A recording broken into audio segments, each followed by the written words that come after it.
Oh my goodness. And we're Okay. live. Oh, Jesus Christ. Okay, hold on. Hold on.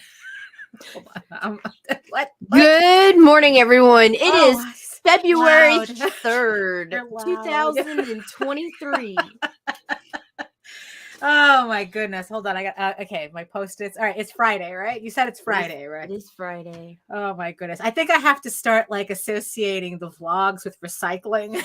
So it's like, so at least that way I can kind of like remember that I don't know. It's Friday. It's Friday. Hey, you ready to give these people what they came for? Absolutely not, but go ahead. Right. The views and opinions expressed within the video content found on the Indie Comics Network are those of the speakers and do not necessarily reflect the views or positions of the Indie Comics Network or its sponsors.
That music makes me happy. I love my trailer. It makes my insides dance. I love my trailer. I'm very easily amused by myself. Good morning, Daphne. Good morning, Nita. So before we start, do we have any public service announcements? I am extremely high, so bear with me. 1/4, Nita. 1/4. Not 4. It was 8. Oh my goodness. So good morning, everybody. Welcome to another edition of the what are we? The Rage into the vlogs. Look, it's been a very long week. It's been a very long couple of weeks. It's been a very long, I don't know, it's been long. That's all it's been. Oh my goodness. So who's joining us in the chat today? All right, we got Rue. Our fan mailer. Yes, absolutely. We told you we would answer your question, and today we are most definitely going to answer your question. So who else is there? Grant, hello, Allison. hello. Oh, it's Chad. And Chad is Chad here too. And Chad. Pickle Chad. And Dill. Chad. Yes. Oh my goodness. Yes, and I see you, the 5 people next to my giant eyeball on the StreamYard screen. Oh, and by the way, I'm speaking of StreamYard, check out this new update. Isn't it cool? This new update. It was like all the shit I could put in there. I'm like, this is new. Yeah, exactly. It's like now it's like I can kind of like compress. So my title's not covering. Can we adjust them live? I don't know. Let's find out. Oh my goodness. Oh yes, we can. Right? Oh. What is she? What's Nita doing? Oh yeah, there you go. There we go. There goes our monetization out the window. If we had monetization to go out the window, because oh my goodness. So welcome everybody to another to this very well-earned Friday, I guess you can say. I might as well just get introductions because I don't know. It's like I said, it's been a long everything for me, and it's like I'm still trying to get my thoughts together. But hello, everyone. My name is Daphne Lage, and I'm a cartoonist, illustrator, and comic book artist from New York. I have been self-publishing since 1992, and I am known for the furry fantasy adventure Tall Tales, with Tall Tales: The Peacekeepers currently on Kickstarter and now in its final 2 weeks. Boy, when you say it like that, so it's like, yes, 2 weeks left for Tall Tales: The Peacekeepers trade paperback on Kickstarter. Collects the 3-issue miniseries in one lovely remastered trade to match all the previous volumes that we've been releasing so far.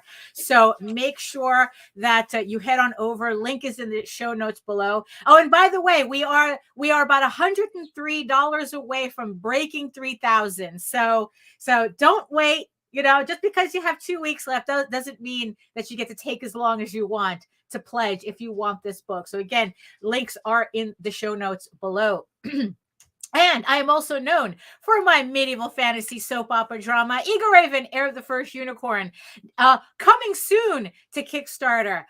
This will be released late spring 2023, and issue 6 already. I still can't believe, I don't know how many times I can say that, but every time I say that, I'm always surprising myself. Holy crap, we are on issue 6 already. So keep an eye out for that as well. And before I forget, our very own JD Calderon, who is also the writer of Tall Tales, is in his last, his last few days on Kickstarter with the Oswald Chronicles. The new miniseries On the Wings of Deirdre. It's all 3 issues available in one campaign. So you get to read the entire story in one shot. So again, links in the show notes below. Yes, and in the meantime, you can read both my comics online at Tall Tales, TAILS online.com, and egoworks.com, EGOWORKS, right here. Yes, which both Tall Tales and Eagle Raven uploading daily. So you can read both these comics online for free right now as we speak. And also you can check out all my videos on how I make my comics here on YouTube at my channel at Daphne Lage, Lage Art, which also simulcasts through the Indie Comics Network. And to tell you more about it, here is Ziggy Stardust herself. No, Lage. Oh my gosh.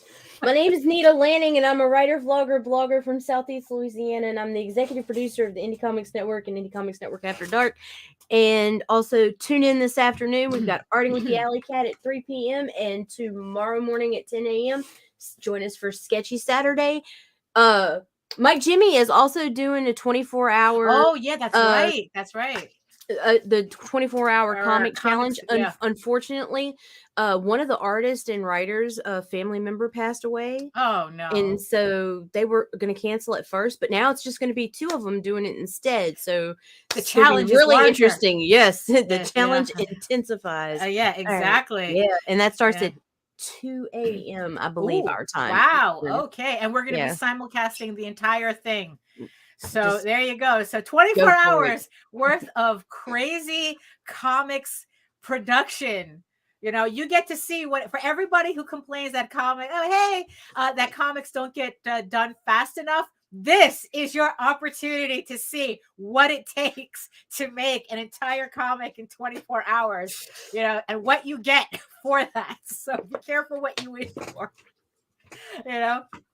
So yeah, there you go. So it's like, so do we have any other housekeeping to John Celestri's show begins this week. I think it's is it the 7th? Right. The 7th he starts. It's going to be 3:30 p.m. It's The Devil's in Details. That's going to be on Indie Comics Network After Dark. Right. Yeah, and that's That's all that's new right now. Right. Did we you got- mention Allison's Yes, show? starting Yeah, with the okay. Alley Cat. Yeah, that's like I a said, my brain preview, is a little slow today, so right. And let's see what else. Sketch Saturday tomorrow, Sunday Fundies on Sundays, Talking Comics on Sunday night. right. And then we'll be back Monday with Rob Multari. Ooh, very nice. Yes, as he enters his last week of his campaign for the Night Wolf plushie and the 5th anniversary Night Wolf variant cover collection. So if you haven't picked that up as well, the link is in the show notes below. And also, speaking of other campaigns that are in their final days, we have Life on Korra, which is in its final days. We have I think Sunrise Blossom is in its final days, which I still have to pick up the book, but but I got paid, so I can do that now. So we have There's an Alien in My Toilet, which is in its last several days. All these campaigns are in the promotions group. All of them. Yeah, everything. So it's like, so if it's not in the show notes, it's in our promotions group. So it's like, yeah, a lot of campaigns ending this, and some coming up launching. Right. So keep an eye out for all our friends putting out all their good stuff. It's high traffic Kickstarter season. Yeah, it really is. Yeah, it's like, what is it that somebody said that it's like right now that usually on average at one given time, it's usually like 128 campaigns running at the same time. It's over 200 right now. Yeah, it's like, yeah, it was somewhat, yeah, it's like I had read like 228 right now. 228 campaigns running simultaneously right now. So I know it's the most madness I've ever seen. Yeah, really, but I think it's because, people, it's like, okay, so it's like we're a couple of weeks, after New Year's. So everybody kind of got, it's like, okay, all right, the holidays are over. Let's get this party started, and then it's like, I think that's what it is. So everyone's kind of like grouping together to get the year started. And then as the months go on, it usually balances out. So probably it's like, it's going to be, yeah. So right now it's going to be, you're competing with 228 campaigns. But I think as the year goes on, it levels out to like 100 and something. So, yeah, I don't know the exact numbers, but we don't do math. No, we do not do math here. We do not do math. It's painful. And when we try, yeah, oh my God, you get mad and people talk shit, but hey, that's kind of like the, that's just how it rolls, right? That's how it rolls. Oh my goodness. So, wow. It's like, yeah. So like I said, it's been a very long week. I finally cleared off my to-do list. Finally, the last piece of my to-do list that I was supposed to have done back in December. Finally, I was able to officially cross it off. I just have to bail out the original and send the link to the high res. Actually, to 2 people, I have to do that for. There's but I'm not gonna mention any of anything just yet about the second piece that just got the okay this morning. So I'm really happy with that. So my to-do list is completely clear. So now I get to start all over again. So now I get to start really focusing on the list that I created for 2023. And I've, and it's like, and the first thing that I've been like really chugging through is coloring. Well, is shading Eagle Raven issue 6 to get that done before the Peacekeepers campaign is completed. But so yeah, so I am just really glad to have all that cleared out. And you know what the worst part about it? One of them was a commission that I was like really procrastinating on because it was kind of like an elaborate piece. And the procrastination took longer than me actually finishing it. I was just like, it's those moments where I just want to kick myself, it's like, oh, I really could have had this done 2 weeks ago, but I was just like, I was intimidated by all my own detail in it. And then it's like, I did the shading, I did the highlights, I did everything. And then it's like, oh shit, I have to flat it. And yeah. And it's like, so that's what I completely worked on yesterday. And yeah, it wasn't as bad as I thought it would be. And yeah, it's like, yeah, the procrastination took longer than finishing the actual piece. And it was just like I said, I could have just kicked myself, but that's just something that happens. Yeah. That's just something that just ends up happening. It's like, it's kind of like I just end up, it's not necessarily kind of like a block as well. Yeah, actually it is kind of like a block, but there just comes a point where it's like, okay, come on, you got to push through this. Just do it and just finish it. And that's what happened. And I can't show this to anybody. So it's trust me, it's a really, really nice piece. I actually impressed myself with it, but I can't show it to anybody. Meanwhile, yeah, no, not even Nita. No, this was a private commission, and it's going to stay, private like that. But however, the other piece that I completely blew through, like I got this piece, and once I started on it, it was like a runaway train. Like this one, I don't know, it's just like it's like, okay, this is like I have to. There's just like I have to work on this piece. It's just like, I don't know. It was just like, I'm not saying the other piece wasn't fun to do either, but it's just that there's just some certain pieces that are just like, it gets the fire burning more fun, hotter more fun than the others. Yeah, but not to say that neither of them were fun or hot, but hey. So I finally got the okay on this piece as well.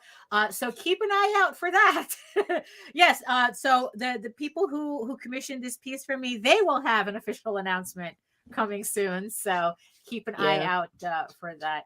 And we'll be sharing it. Yeah, exactly. I mean, yeah, it came out really good. I was really impressed. Love it. I love it when I impress myself. I love it when I impress myself. It sounds dumb, but the thing is, though, it's like it's those little, when things just kind of like when artwork or certain things kind of like come together correctly, and and and it's just like, oh yeah, I'm definitely on the right. This is why I do this. This is, it's like it's that satisfaction of a job well done, and it's like, yes, this is why I do this.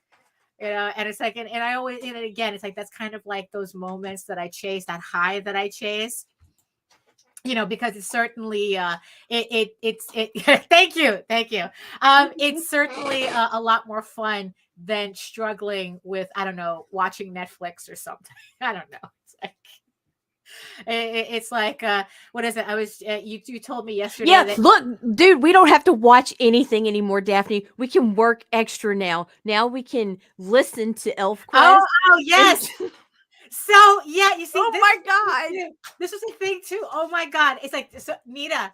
I swear to God, I never knew I wanted an Eager Raven audio drama until yesterday.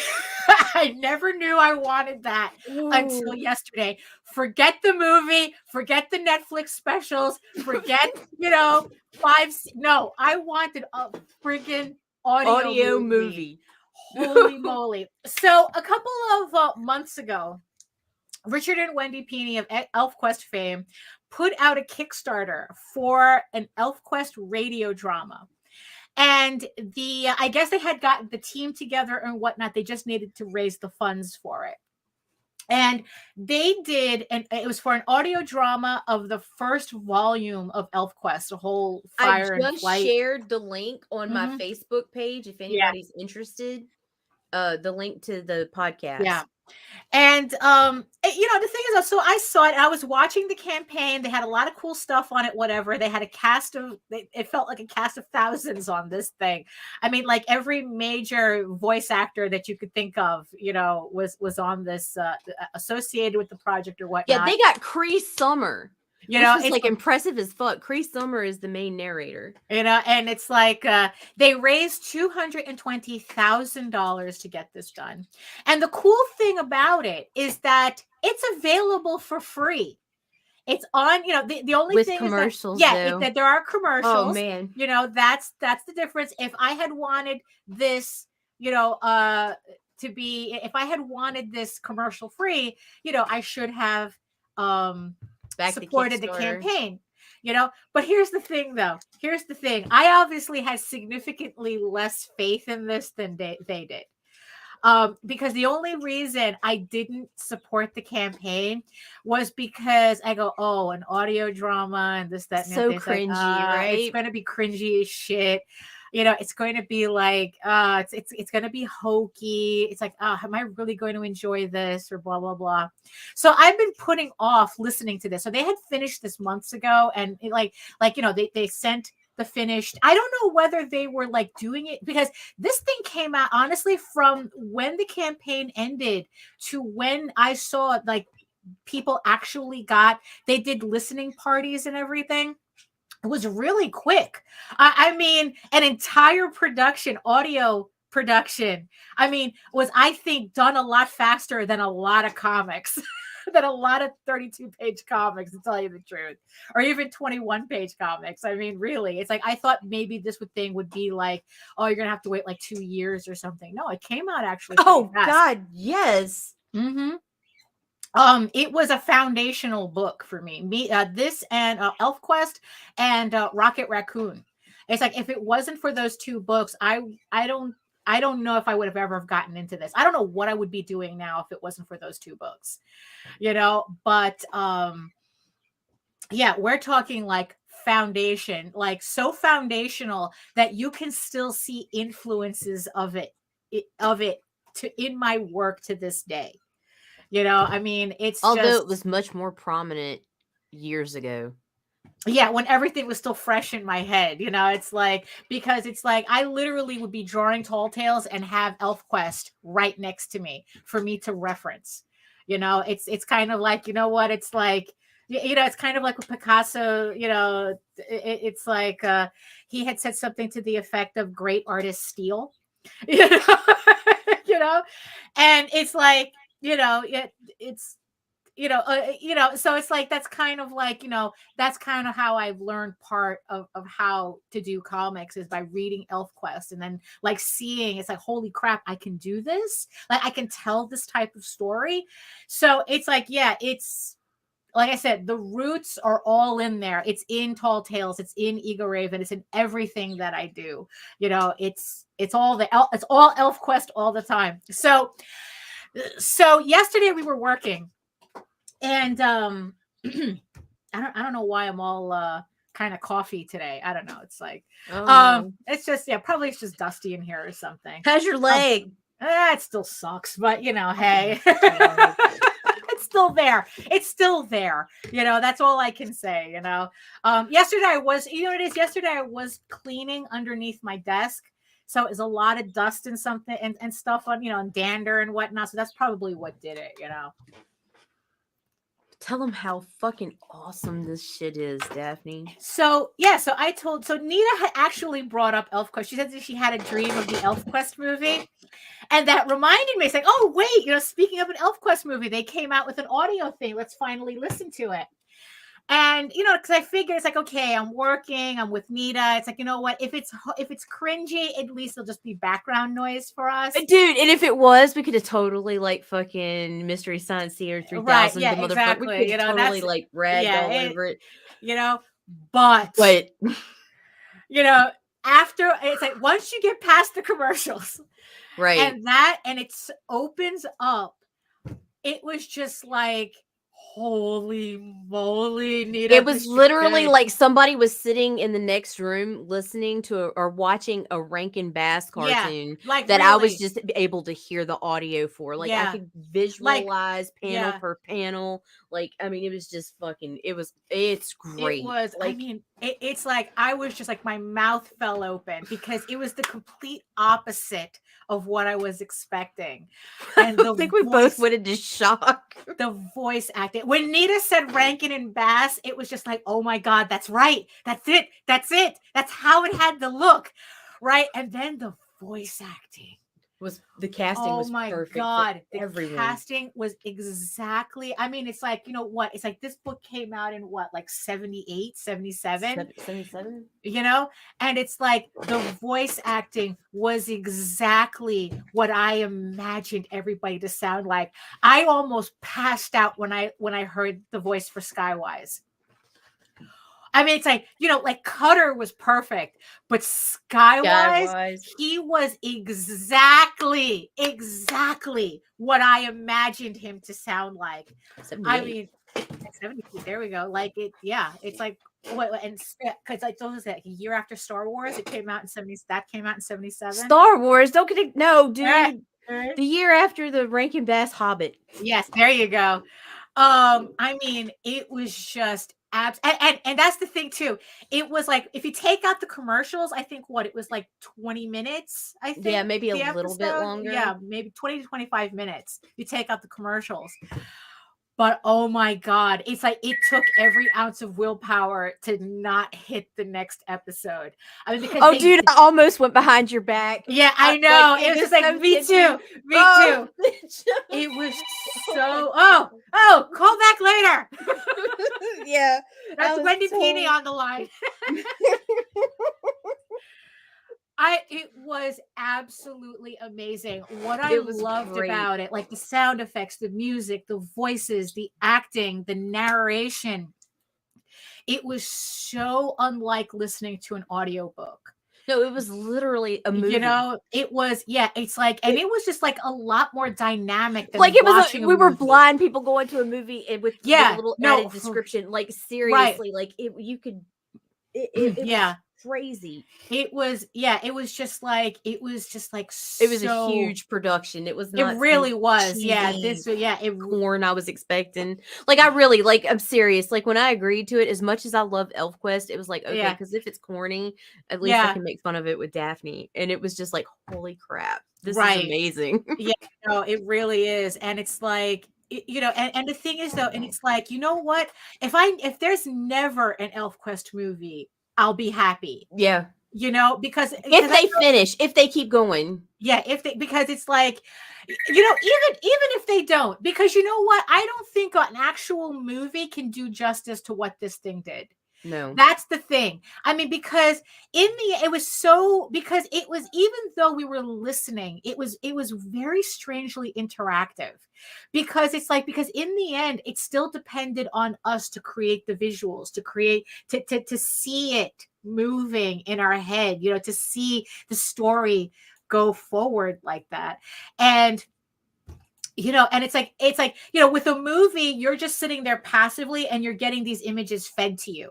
Right. You know, okay, like this is what it's supposed to look like. It definitely triggers the creative brain. It really did. I was so invigorated, you know, after that, listening to that, it's like, holy moly, you know, it's like I'm sitting there like, you know, working on these Eager Ribbon pages and I'm like really rocking it. And it's just like, and really, it's like, for real, it's I just cannot praise this production enough. So the link is in the show notes below if you want to listen to it. Holy moly. And yeah, and it's like I you know, it ended and it's like, holy shit, I got to get my shit together on these audiobooks.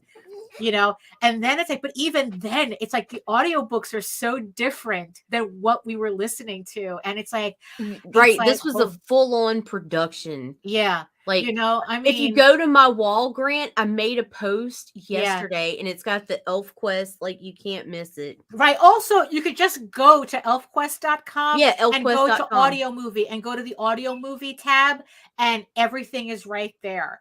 You know, so and it's worth just, and like I said, it's free to listen to. You just have to put up with a couple of commercials, but it's so worth it. Like, I seriously did, Lage. I feel like such a traitor.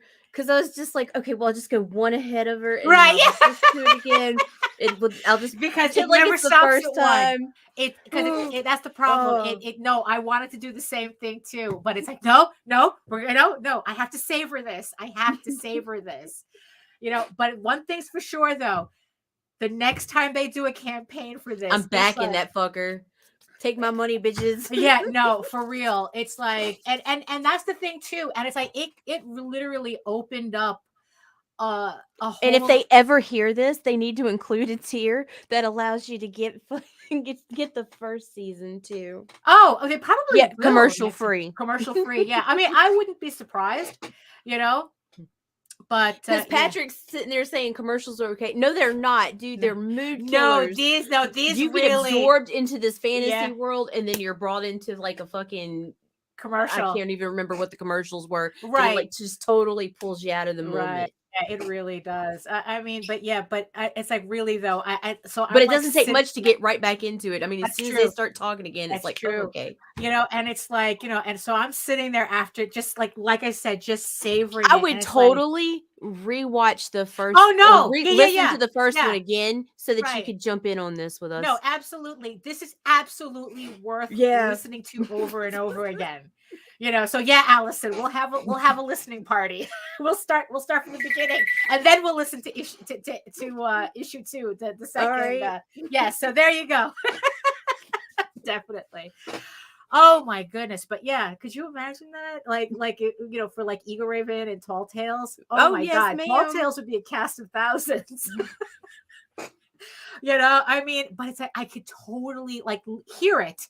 You know, I could totally hear it. I think it just opens up a whole new, you know, dimension of what can be done in our medium. Right. You know?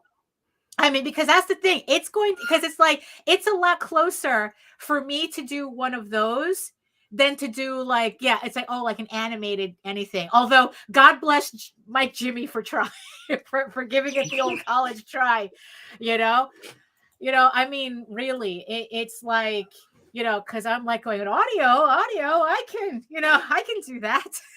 You know, but really though, it's just a lot of fun. It was a lot of fun listening to, and like I said, I had a dream about it last night. You know?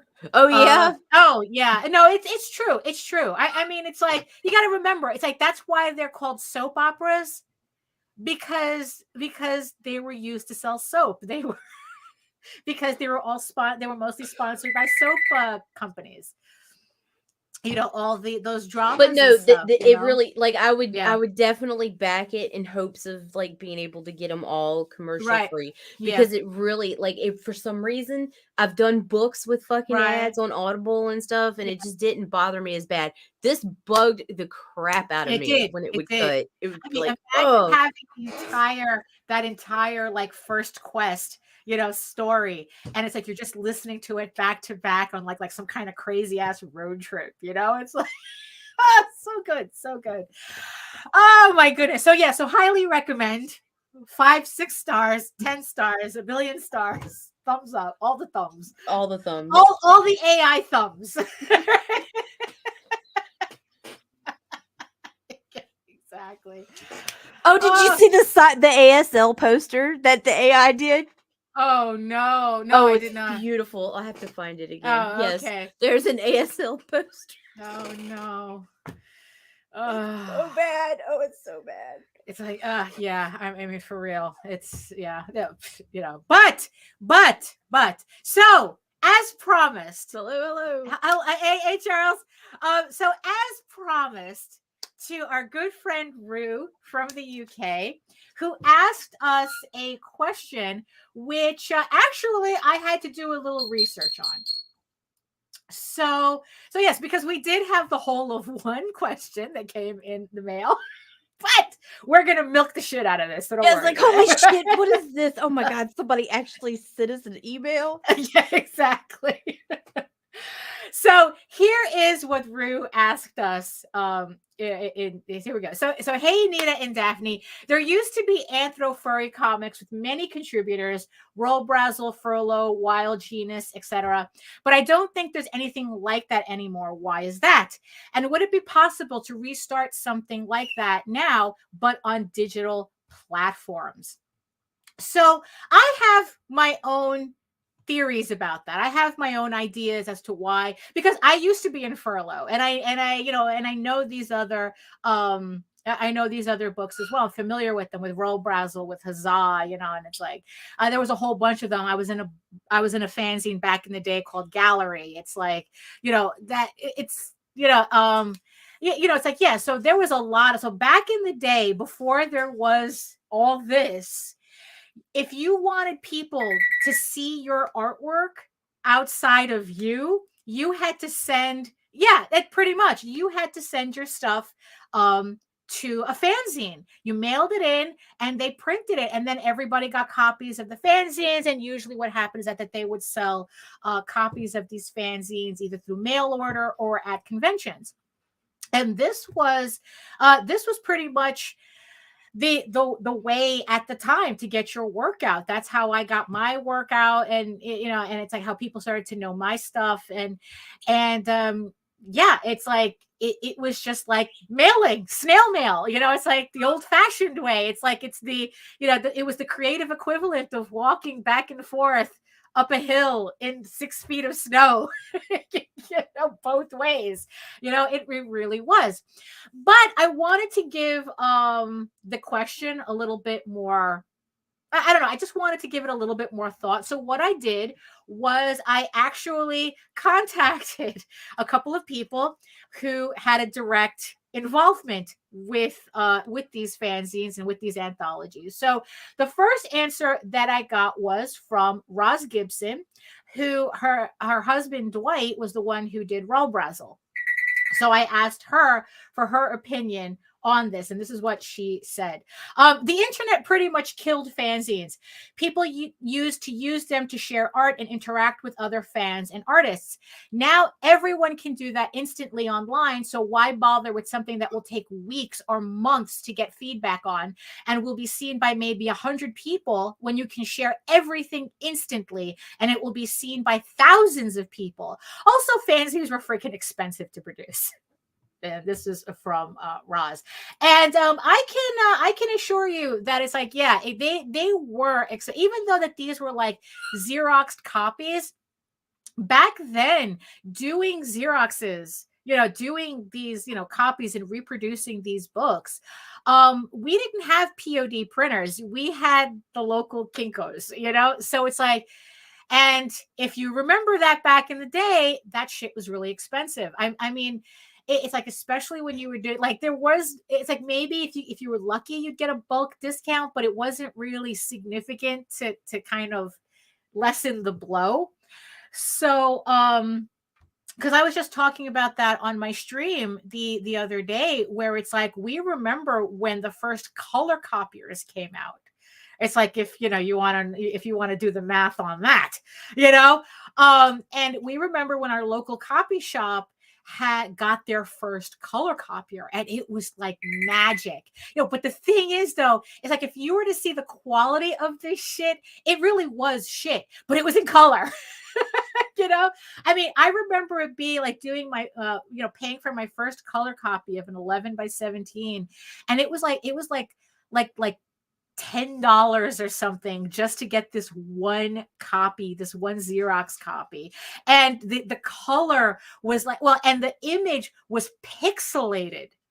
I mean, that's the thing. That was the funniest thing. It was pixelated, but man, were we so happy to have that ability, and I remember hanging up this piece, in my room, for the longest time, because it was in color. I didn't have to hang up my originals.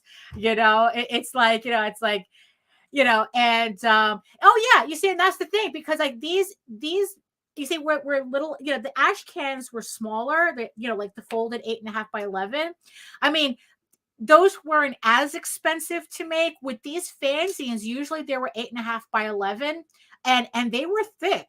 Like they usually were around like 100, 200 pages. I know Gallery was around like 200 pages, and then it's like, it was this whole thing about how, and then it's like you had that whole cottage industry going in your house, where you had the oversized staples. And then it's like with Gallery, he would actually cover the edges with tape, masking tape.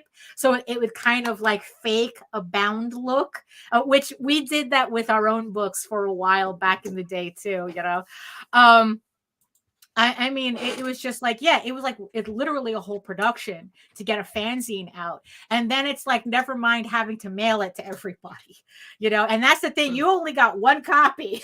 You did not get comps. If your artwork was in a fanzine, you got the one copy and you liked it, and then, you were lucky if you could buy more at full price, and usually it was like 10, 15, $20, depending on the book, or sometimes these fanzines were only available to the people in the circle.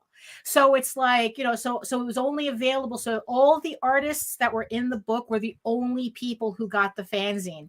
And unless somebody had extras, or like the main people who were making the fanzines made extras to sell, or if someone from the circle decided to sell their copy, you didn't see what these like fanzines. Some fanzines at the time almost took on a mythical status because they were so hard to get, and people were collecting them or trying to collect Still them. trying to. So that's pretty much what they were. There was one fanzine that I was for in. furries. Yeah, no, exactly. There was one there was one fanzine that I was in, a collected book. Some of you, gray muzzles out there might remember this, the Journal of Anthropomorphics. The person who was running that actually got those into bookstores, for a little while. So, and that's exactly what it was. It was a previews for artists. So it's like, if you were looking for an artist and you wanted to see what the type of work that they could do, this was kind of like a catalog. It had all our contact information and everything in there. So yeah, so there was that one. I don't think it lasted. It lasted longer than 2 volumes though. So it's like, two issues, but they were thick issues though. And he was able to get them into bookstores and into, I think, some comic book shops carried them as well. So it really depended on who you were, who was accepting your artwork. But like Jake said, like Roz Gibson said, the internet happened, and that kind of like, took the wind out of it, because if you can get, accolades or whatever feedback instantaneously, you don't need to wait a couple of months to get printed in a fanzine.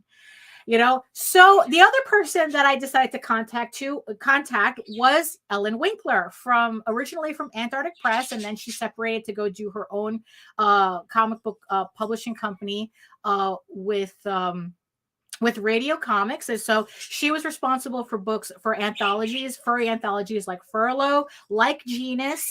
I think they did one called Wild. That was more of a Joe Rosales project. There was like a couple of other things too. A couple of other books too. And and it's like, and it's like, it's like, if you go to a furry convention, if you're lucky, you'll find you can find these fanzines. Sometimes you can find these back issues of fanzines at Rabbit Valley. I recommend Second Ed.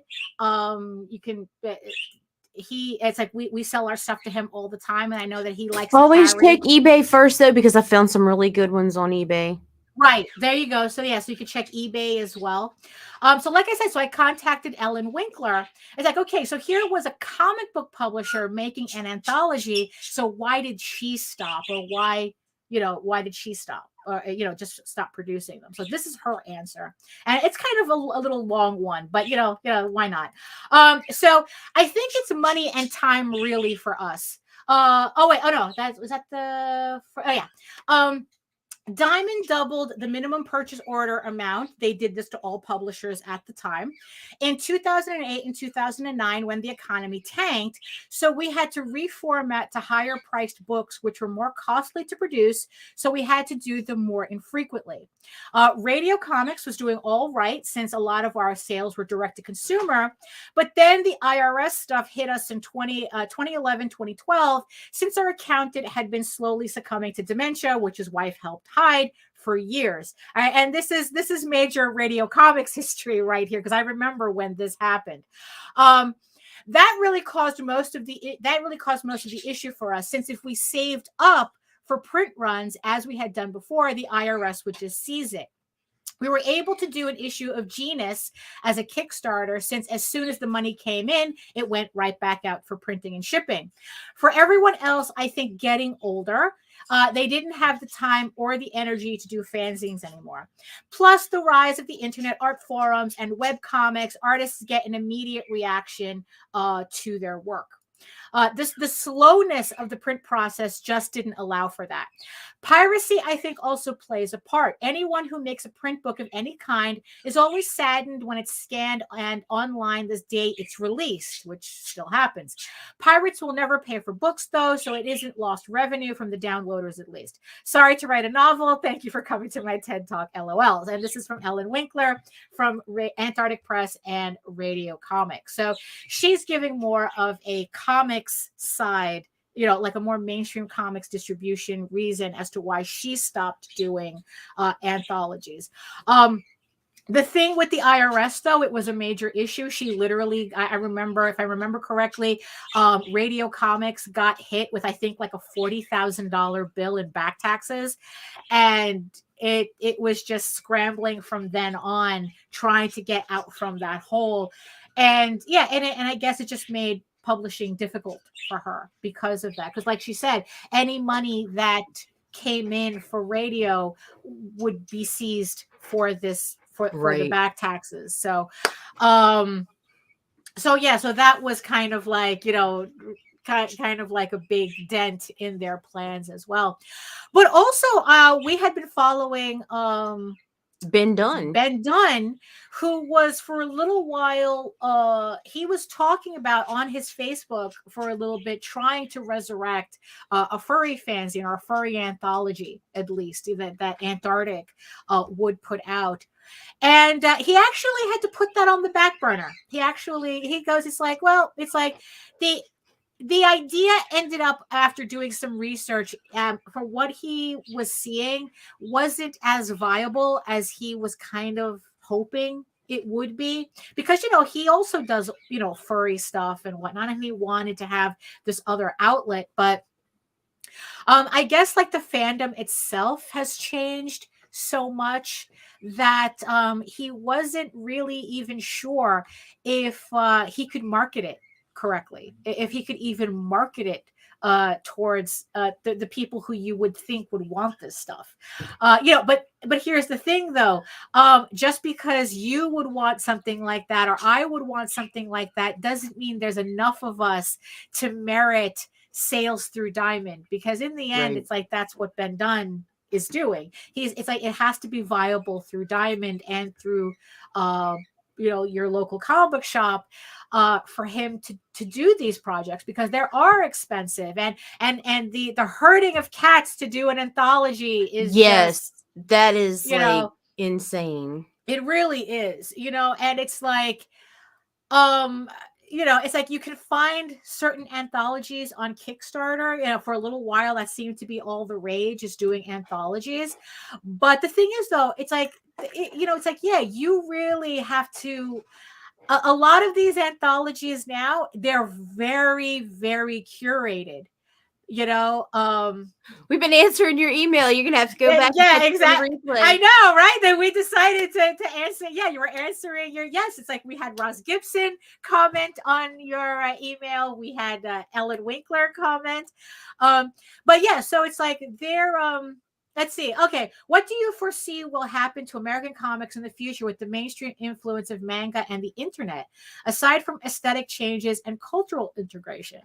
Well, you see, the funny thing is, actually, that's more of a question that GD would be better to answer, because he does pay more attention to mainstream comics than I do. I mean, honestly, I don't certainly more than I do. Yeah, it's like, like every month, it like religiously, he goes through every page of Diamond to see what's available in there. So my superficial answer to that question is that mainstream comics is going to hold on to the idea that manga doesn't exist for as long as possible.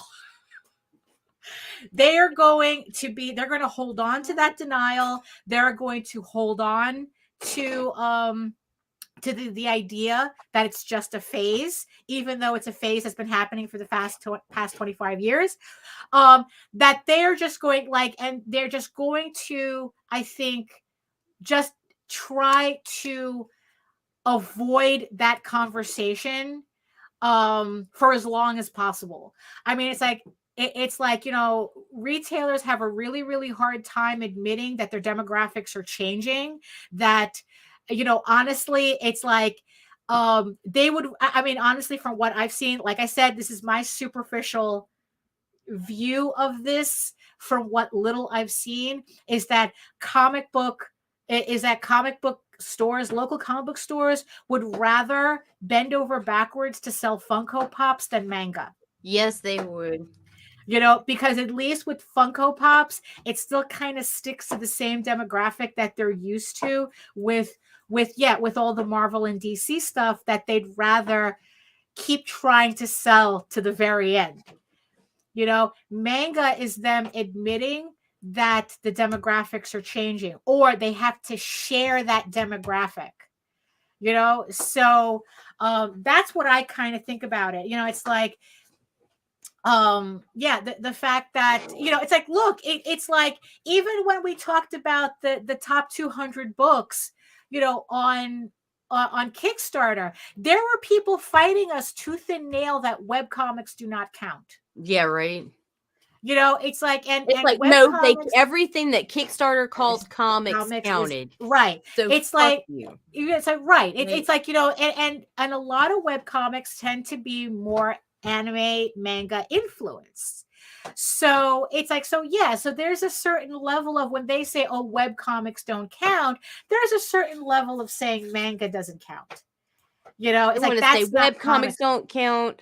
They just, yeah, manga doesn't count. So I really do. But good-looking girls on covers automatically classified. Like, it was such confusion. Yeah, it was. Yeah, really, it was just like. So I really do think that when it comes to, like I said, this is a superficial overlook on my part to answer your question. That I really do think that American mainstream is still heavily in denial about the influence of manga on the market, and they are going to ignore it for as long as possible, as long as they can. As long as Marvel and DC keep putting out books, doesn't matter, you know, that doesn't matter like how good or bad those books are. As long as it's what they're familiar with, they're going to hold on to that too. And let me tell you something, those web comics that are coming to Kickstarter, that's what's dominating. You know? Like the amount of, like, it's not yet, I wouldn't say it's dominating, but that is on a rise. Like, you know, and they are funding and making goal, and they're putting out fucking 3 months worth of comics. You know, each one's like a trade. So yeah, so that's kind of that's kind of how I see it. You know, yeah, it's like, yeah, no, I will pass that question on to him. Actually, it's like, you know what? It's like he could, you know, I think that'll be a good question for his Sunday show, you know, to ask the panel, you know, because, yeah, that's how I see it, you know. Yeah, you would think, but, you know, that's, yeah, oh, it's like, yeah, is there also a little bit of sexism in that? Absolutely. Do I believe that? Yes, I do.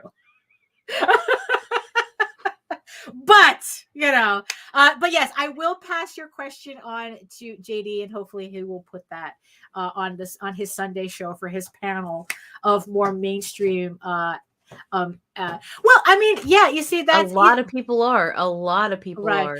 You know, what's funny is that for 2 years I've tried doing Tall Tales and Eagle Raven as a web comic on Webtoons. This was like, I think like around like 2017 or something. And I don't know, it's like, well, it was still in black and white. I didn't get any traction. I didn't see anything. And it's like, I go, you know what? I spent 2 years on this. You know, and the amount of formatting that I needed to do, the amount of work I needed to do to fit that Webtoons format was just like way too much for what little I was getting back. So that's why I just took them down. However, what's funny is that I think that if I were to do that again now with the full color stuff, I think I'm pretty certain I would have a better result this time around. But Yeah, I know. But the thing is though, is that the amount of work that it takes to turn a standard comic page into something that fits the webtoon, you know, the webtoon format, it's just way too much time and effort I really don't want to spend on. I really don't want to spend it on. Doing that. Yeah, it's like, even though I know that my results will be different this time around, it's not a priority on any level, and I think what little I would get from it would not be worth The time you have to the time and invest the in it. effort just to format it. And it's like, However, it works really well for some people, and they Right. have the time for it. Yeah, So exactly. it all boils down to that. Yeah. Everybody's different. Not Right. there's no secret sauce. Right, exactly. Fucking go for it. See how Right. fast you can build Yeah, following. exactly. Especially when you're using, because Allison, the last time we were talking to With the Allison, more that she was Eastern talking style. about how like Clip Studio Paint already has a template for webtoons. So if you're already doing your comics digitally, I don't know, maybe it's not that much of an effort to shift it over to the webtoons template, switch things around the way you need to, and now you have a webtoons version. I mean, it's like it really depends. Yeah, it's like, if you think that you can gain traction doing a web comic, go right ahead. I mean, technically that's what I'm doing on my websites for Eagle Raven and Tall Tales now. It's like, if you go there, you get a strip, you get like a third of the page. So when you turn your phone sideways, the two panels line up right there. So, so technically I'm kind of still playing around with doing a web comic to, but you have to come to my websites to do it. It's like, you have to go to talltalesonline.com. You have to go to eagleworks.com to see Eagle Raven as, I guess, a web comic. Because in the end, I think that allowing people the opportunity, yeah, exactly, what you have the time to do, what you're willing to put the effort in, just to even experiment. So that's because in the end, it's like, I would rather take all that effort and put it into finishing the work on my list that I have right now, that I know what to do with and I know what I'm going to get out of it, than putting all that effort into a webtoons thing, and then, like, I don't know, and then just get like, okay, I'm getting a blip this time as opposed to nothing. Although honestly, to be fair, I did get a blip, but it wasn't really anything that translated outside of webtoons. So, it's like, look, it's with anything. It's like, if you can experiment with that, go right ahead. If you can do that, because in the end, you don't know until you try. And then it's like, okay, so if it doesn't work, then you can stop worrying about that and move on to other things that may work. But if it does work and you can get that audience to translate over to a Kickstarter, I mean, that's what we're seeing with these web comics on Kickstarter.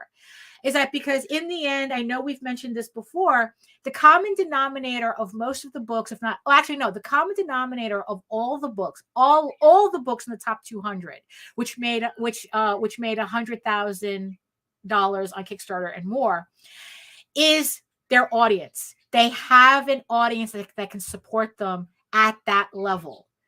It's like, there comes a point where all the gimmick covers and everything do not work. They stop working. And in the end, you need to have that audience that buys your work, that can support your work. In the end, that's the most important thing you have to build. So anything that you think can give you that advantage to build an audience, a real audience that will support your book in the long term, because getting that one-off guy who only buys issue ones, yeah, it's cool and all, but that's it. That's all you're going to see. It's like, we have a friend that he only collects issue ones of every indie comic he can find. Like, if you have an indie comic, he will buy your issue one, but that's the extent of it. So it's like, it's like, so the guy who will only buy that one variant cover for one particular artist, it's like, yeah, okay, you can get him to spend $30, $40, $50, $120 for that cover at that one part, at that one moment, but that's it. That's all you're getting out of them. But the people who are willing to spend $10, $20 each time you put out something, and the trick is, because it's all a numbers game, you have to get, it's the whole, finding the 1,000 true dedicated fans, so that's what you have to do. That's the most important thing. So whatever it takes for you to get eyeballs on your work and to make those numbers work in your favor, because like I said, it's all a numbers game, do it. It's like, if you think doing a webtoons will benefit you, you know what? Look, like I said, I did it for 2 years. I think 2 years was enough for me to find out whether it would work or not for me. So, it's the same thing, the same thing with Patreon. And figure out your social media platform Yeah. that has your best audience. Be on all of them, or as on many as you can stomach. Right. Being Right. involved as in many on as many platforms as you can. Right. But pay attention to the one that gets you the most attention. Some people have better luck on Instagram, some on Twitter, some on Facebook. See where your main audience is and really put into that. Right, exactly. So that's kind of like, I guess it's everything is all related. It's like, so that's why the anthologies, through Antarctic and through Radio Comics don't work. I guess that system doesn't work anymore. It's not viable anymore. So because in the end, it's like, yeah, you're competing with, well, I could put, why do I have to send my comic to an anthology when I could just put it on webtoons right now? I have no idea. And look, some people can make for Instagram some people work. It's still working wonders, right? Because in the end, it's like, I don't want, neither one of us want to sit here and say, don't do this, don't do that, because we know we in the end, we only know what we see and what works for us personally. It's like Nita works with a lot of people, so she kind of like gets more of an aggregation, I guess, of everybody's data, while I just know what works for me and what doesn't work for me. And all I can do is just talk about, okay, this is what I did. It didn't work, but maybe you and can all of them are successful. Right. And all of them are doing completely different things. Yeah, you see, and that's the thing, so just because something doesn't work for me, or I say something doesn't work for me, doesn't mean it's not going to work for you. I mean, there are people who make the strangest things work for them. So if you're one of those people who can do that, absolutely try it. And then we would love to hear back from you. We would love to, make sure we told people. Yeah. We would love to find out if something that we said either worked for you or didn't work for you. Yes, for science, always. Yeah, for science. It's always for science, and because you know what, remember. So we're sharing this information out for everybody. It's like it's like 100 people, listening to the same thing, listening to everybody, but maybe only 1 or 2 of you are actually going to act on anything. Right. So it's like, or all 100 of you may act on it, but get 100 different results. So it's, so it's like, we share because we care.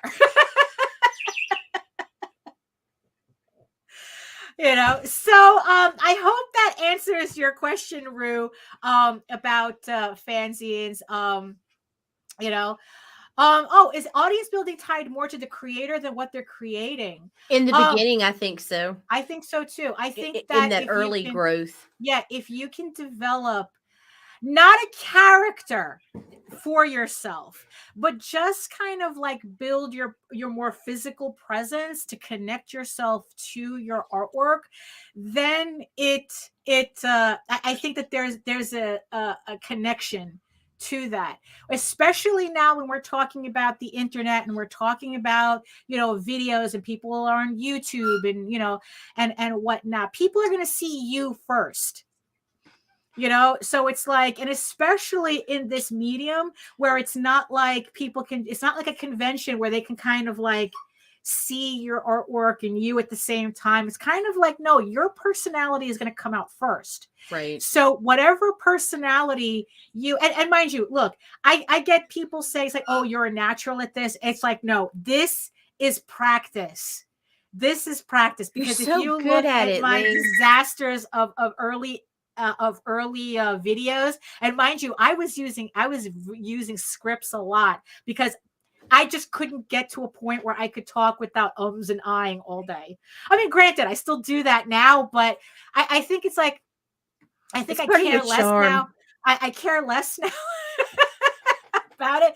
But this is practice. This is practice. So it's like, you just have to kind of like push through it and just keep doing videos and really try to like, remember, you're in comics, you're a storyteller. Whether you're an artist, you're a writer, or it's like the idea guy, either way, you're a storyteller. So when somebody comes to your site, when somebody comes to your video, what story are you telling them? Right. That's the thing that you really have to think about. And does your story make me care about this artwork that you're doing, this comic that you're doing? It's like, whatever it is that you're putting together, does your story make me care? So yeah, I think in the beginning, in the beginning, there has to be that connection, that kind of like physical connection. But that continual growth after, it needs It its has to content. be, it's then it translates to your book. Yep. Then it's creation. I mean, and then it's like, it's the book that's going to like, it's like because here's the thing, I guess this is kind of like the magic formula. If people really like you and they really like your book, you got them. Yep. I really do think that has a lot to do with it. It's like, if people really, because maybe you can work with one or the other. Yeah, because if people don't like you and you have a meh book, you're gonna fail. Right. And if you're an asshole and you have an outstanding book, that's only going to last for a while. Yeah, that'll last for a little bit. Right. Maybe people will be able to do the whole, oh, it's the artist, it's the art, not the artist.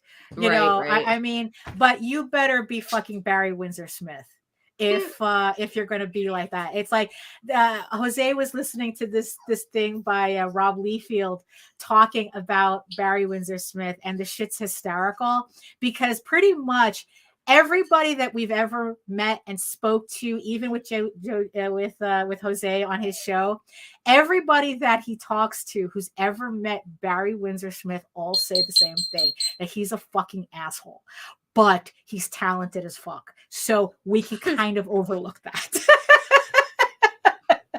But that's the thing, though. Your artwork, if you're the type, it's like, if you think that, I'm going to be the hot take guy and I'm going to be the dick, who like, messes those with are everybody, already played out, and only one out of 100 of them even gets any attention anyway. You better be drawing like Bernie Wrightson level in order for that shitty attitude to overcome. For the artwork, really, it's like you have to be fucking, Bernie Wrightson, if you want to play that game, but trust me though, I mean, Jesus Christ, it's a lot nicer, it's a lot easier to be more outgoing and friendlier and not being a dick to people and gathering an audience that way. Trust me. You know what? If I can guarantee something, I can at least guarantee that. So leave the hot takes at home, and yeah, and it's like, yeah. So personality, yes, personality, and then whatever book you're doing. But there comes a point where if they like your book too, then it's like, oh snap, you're a nice person and your book is slamming. And that's what the top 200 Kickstarters have taught me. Maths. That, and don't be an asshole. So, so I think that's Right. There we go. I agree, Jake. That's hashtag. There we go. I agree. Get us out of here, Daphne. Yeah, really. It's like, so I want to thank everybody in the chat for just keeping it lively, keeping it real here today on this. But I don't know. Maybe should ask. Well, Brian. we'll find out, right? Yeah. It's like I said, I think it's just easier to just don't be a dick. It's really that easy. It really is. Actually, no, it's hard. It's easy, but it's not simple. Let me put it to you that way. Thank God you changed your choice of words because I was gonna rag you so bad. Right, it's like it is hard, huh, Daphne? Yeah. But hey, no, it's easy to be a dick, Now, the other thing, that's a House of Bob conversation. on the end of the month, with special guest Jake Twister on our anti-Valentine's Day special. So keep an eye out for that. Today's special. Yes. Oh my gosh. So yes, and thank you to the 11 people. I saw that you were at 15 at one point, and now you're 11 because everybody knows at the end of the show. So that's fine too. We all got shit. Quitters. So thank you so much for watching. So Nita, you have any last? Yes, I do. Remember, tune in 3 p.m. Arting with the Alley Cat. Allison's going to be arting for you guys. Let's see, tomorrow morning, 10 a.m. Sketchy Saturday, followed by Sunday Funnies and Talking Comics on a Sunday. And we'll be back Monday with Rob Multari. There you go. Yeah. And for me, if you want to learn more about me and my artwork, my comics, and all of the other nonsense that I'm into, you can head on over to my main portfolio site at egoworks.com, which is right here. It's right here at egoworks.com, where you can find links to all of my galleries and social media sites. But I do post mostly to Facebook. If you're into seeing sketches and work in progress and some sneak peeks of future projects. And always, you can watch all my videos and all my live streams and all my replays on my YouTube channel at Daphne Lage Art. That's Lage, which simulcasts through the Indie Comics Network. So make sure that you like, subscribe, hit the thumbs, hit the ups and downs because the algorithm doesn't care. Hit the notification bell so that you get notified whenever any of our shows go live. And again, you can read Eagle Raven, Heir of the First Unicorn for free daily on the website at eagleworks.com. But so if you want to try that out for free, or you can download a 16-page free sampler of the first issue, because like I said, Eagle Raven is going to be returning with issue 6 late spring 2023. So keep an eye out for that. But if you prefer your fantasy to be more of a furry Lord of the Rings adventure, you can follow the link over to Tall Tales, TAILSonline.com, and read the first 20 issues of Tall Tales for free and the brand new uploads of the new Tears of the Mother continuing story of Tall Tales. So brand new Tall Tales artwork for those of you who haven't seen it in a while. Excuse me. So it's like it continues directly where those first 20 issues left off. So you can check that daily, Monday through Friday on the website.